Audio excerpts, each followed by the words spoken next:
मेरे चैनल पर आने वाले सभी दर्शक और श्रोताओं को मेरा सादर सप्रेम नमस्कार।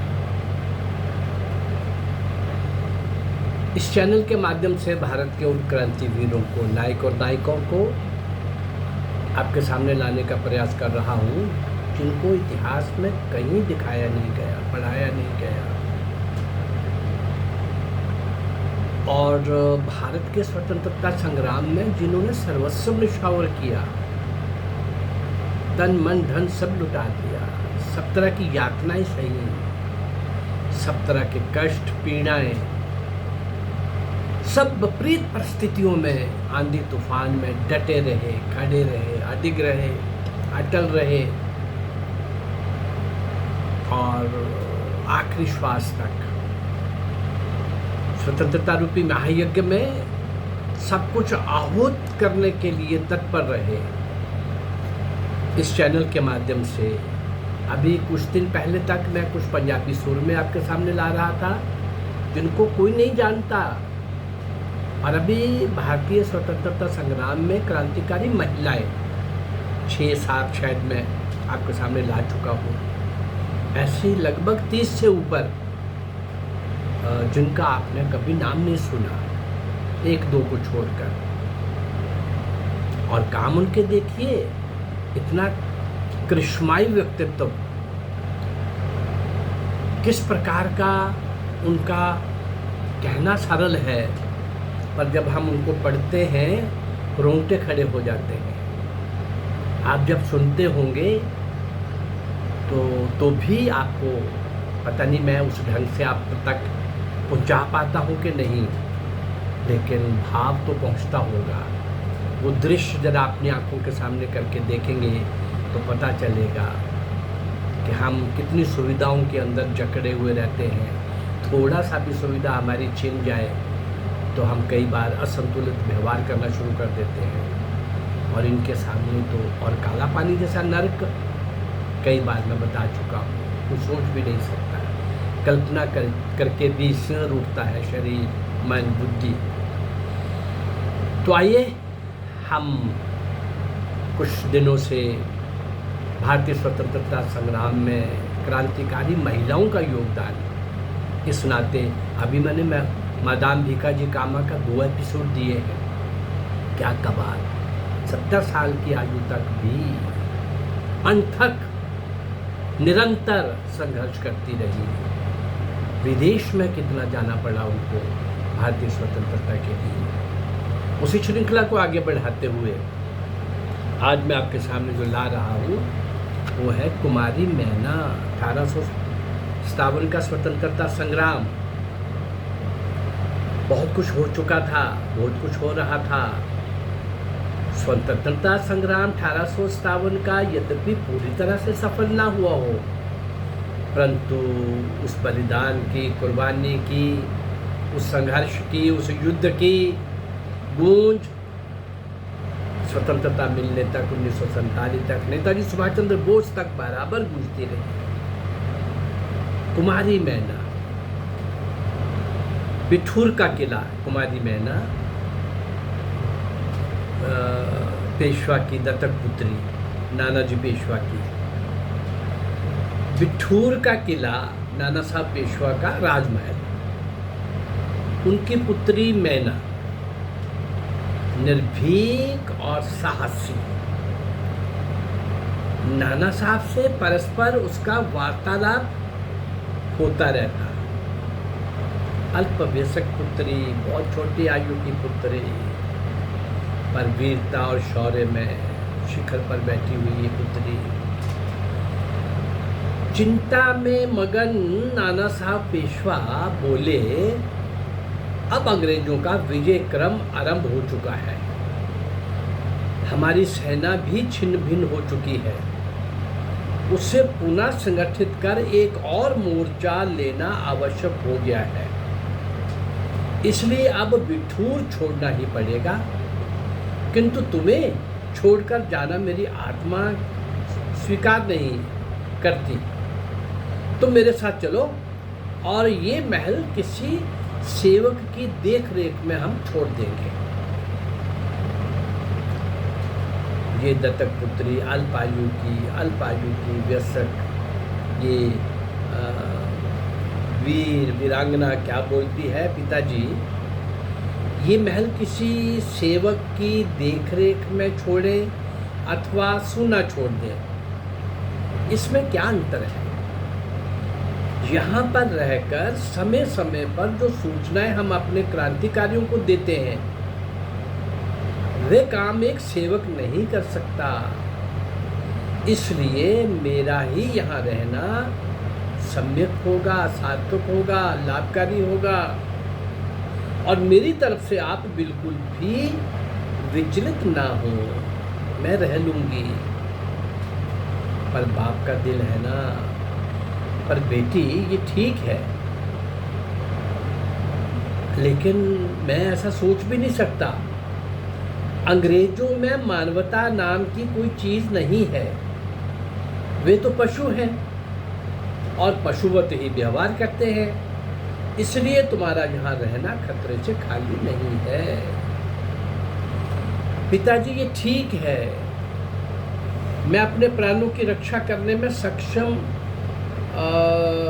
ना हो पाऊँ, किंतु अपने सम्मान की रक्षा करना तो मैंने आपसे ही सीखा है।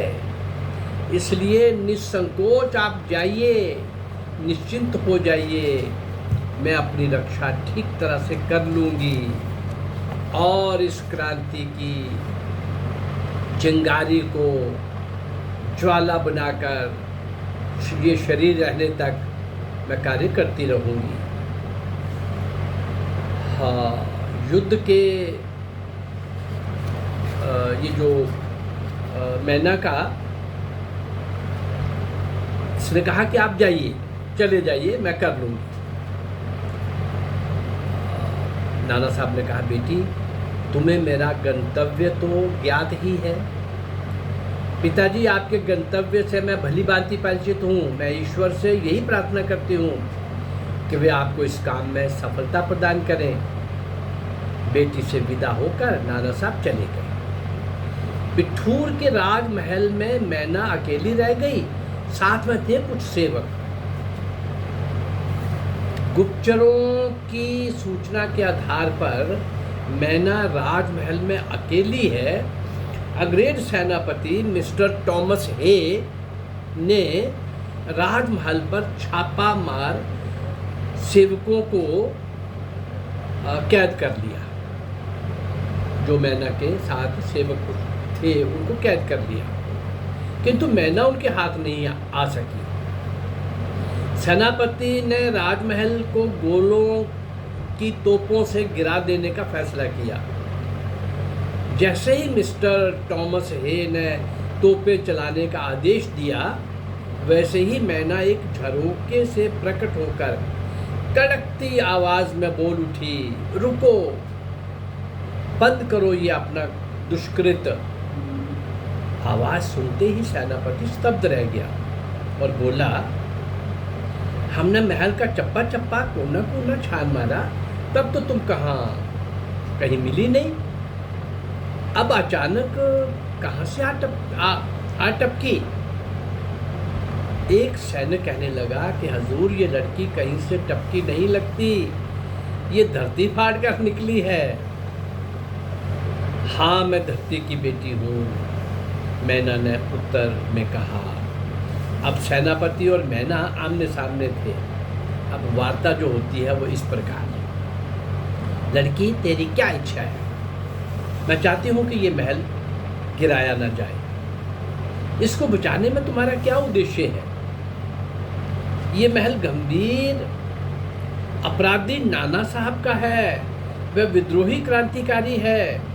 ब्रिटिश सरकार ने उसे ध्वस्त करने की आज्ञा दी है, उसको जिंदा या मुर्दा पकड़ने की और मारने की हुक्म है। अजीब बात है, नुकसान नाना साहब ने किया है या इस महल ने? बेटी बोल रही है, इस जड़ पदार्थ भवन से उनका बदला लेना, क्या यही आपकी वीरता है, यही बहादुरी है?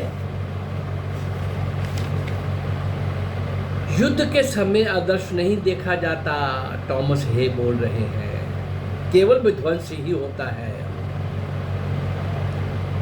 लगता है मिस्टर टॉमस हे केवल सेनापति हैं, एक इंसान नहीं, इसलिए उनसे इंसानियत की कल्पना भी नहीं की जा सकती, बेटी बोल रही है। सेनापति बोला, तुम्हें तो मेरा नाम भी पता है, कैसे पता लगा मेरा नाम? श्रीमान, आप मेरे पिता के दरबार में आया करते थे, मैना बोल रही है। मैं नाना साहब की पुत्री मैना हूँ। आपकी पुत्री से मेरी बहुत घनिष्ठता रही है। हाँ हाँ, अब तुम्हें पहचान गया, तुम मेरी पुत्री मेरी की सहेली हो, मेरी नाम था उसका। तुम मेरी पुत्री मेरी की सहेली हो।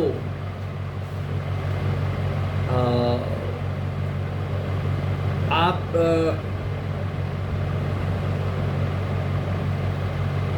जब मेरी पुत्री की मृत्यु हुई थी तब तुमने शोक में 2 दिन तक खाना नहीं खाया था, ये मुझे पता है।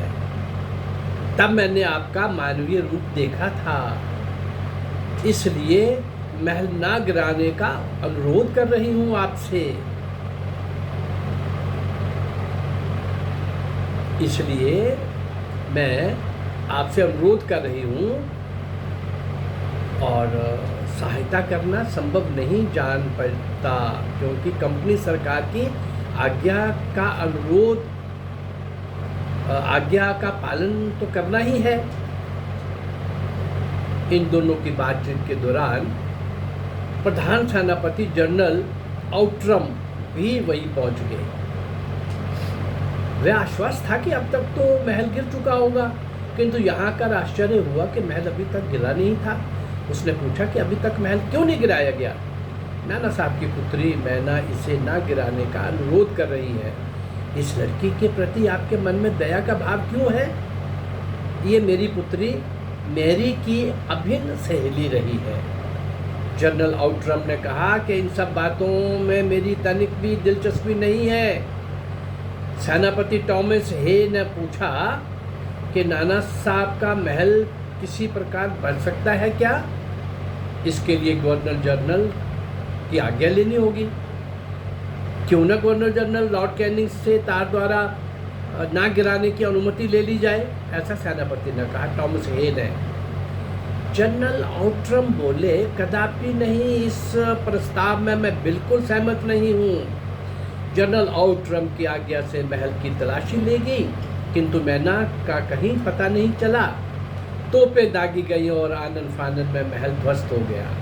आउट्रम ने यह समझ लिया कि लड़की महल के नीचे दबकर वो भी मर गई होगी, और वह वहां से चला गया।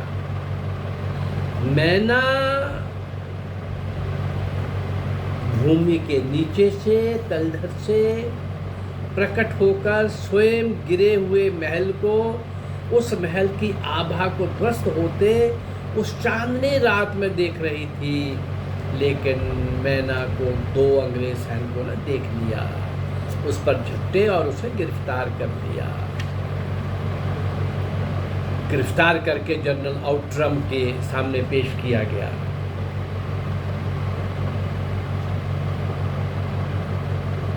आउट्रम बोला,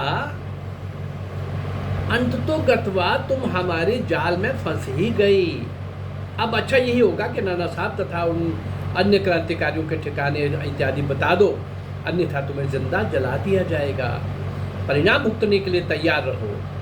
मैंने बोली, जलाने पर तो मेरा शरीर ही तो जलेगा ना, मेरी आत्मा जो अजर अमर है कभी नहीं जल सकती। अग्नि में भस्मीभूत हो जाऊंगी, लेकिन कोई भी भेद नहीं बताऊंगी। और आउट्रम क्या बोल रहे हैं, ए लड़की, जिद मत करो, भेद बता दो, तुम्हारी जान भी बख्श दी जाएगी, भारी पुरस्कार भी तुम्हें प्रदान किया जाएगा। बलिदान ही मेरा पुरस्कार है, मैंने बोल रही है। ना मुझे मृत्यु से भय है और ना ही किसी प्रलोभन की चाहना। मुझे किसी भी प्रकार से विचलित नहीं किया जा सकता। मेरी मृत्यु ब्रिटिश शासन के पतन का कारण होगा, ये मैं सगर्व कह रही हूँ, शान से डंके की चोट पर कह रही हूँ। मेरी मृत्यु जो है वही तुम्हारा अंतिम अंग्रेजी सरकार का होगा, बस अंत होगा। ब्रिटिश शासन के प्रति, ब्रिटिश शासन के पतन की बात सुनकर आउटरम तिल मिलाया, गुस्से से लाल पीला हो गया, पागल हो गया और गुस्से में बोला, इसे पेड़ से बांध दो और पेड़ में आग लगा दो। जनरल की आज्ञा का पालन किया गया। लपटें उठने लगी, शरीर स्वाहा हो गया, पर कोई चीत्कार नहीं। आभा और चमक इन लपटों में विलीन हो गई और बच रही उस तेज पुंज अमर सेनानी की शौर्य गाथा। यही है भारतीय नारी का चमत्कारिक चरित्र। उसकी याद में हम सबकी आंखें नम हैं। शत शत वंदन, शत शत नमन। भारतीय स्वतंत्रता संग्राम में अज्ञात असंख्य नायक और नायिकाओं का कमाल का योगदान, शौर्य और वीरता के नए स्वर्णिम पृष्ठ लिखने वाले अद्वितीय साहस और हिम्मत के नायक और नायिकाएं, उनको इतिहास में कहीं नहीं पढ़ाया गया। ये कुमारी मेनका भाई हम कितना जानते थे, कौन जानता था? मैं भी नहीं जानता था।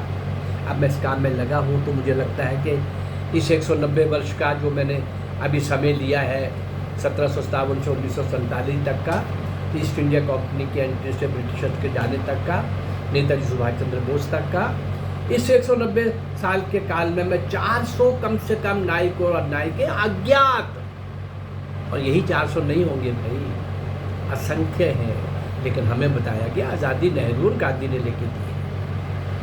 आज़ादी नेहरू और गांधी ने लेके दी है, जिन्होंने एक लाठी नहीं खाई, जिनकी जेलें भी VIP थी। और कांग्रेस ने लेके दी है वो कांग्रेस जिसको एक अंग्रेज ने बनाया अपने सुरक्षा कवच के नाते। कांग्रेस को आज़ादी देने के लिए नहीं बनाया था और आज़ादी कांग्रेस को भी नहीं मिली। वहाँ के ब्रिटेन के उस समय के प्रधानमंत्री एटली ने ये सब स्पष्ट किया है। कांग्रेस ने स्वतंत्रता संग्राम के समय में भी पाप बहुत किए हैं और आज़ादी के बाद भी असंख्य पाप किए हैं। नेहरू जो उनकी पे रोल पर था, उन पर उस तक सत्ता पहुंचाने के लिए गांधी को टूल बना करके जिस प्रकार से अंग्रेजों ने खेल खेला, और उनको आगे बहुत सारे गद्दार इस देश के अंदर मिल गए। उन गद्दारों की भी मैं चर्चा समय समय पर आपके सामने करता रहता हूँ, लेकिन इस चैनल के माध्यम से फिलहाल लक्ष्य एक ही है कि मैं उन अज्ञात असंख्य नायक नायिकाओं को आपके सामने ला सकूं जिनको कोई इतिहास में स्थान नहीं मिला। मेरा ये प्रयास अगर आपको अच्छा लग रहा है तो मेरे इस चैनल को लाइक करिए, सब्सक्राइब करिए और शेयर करिए।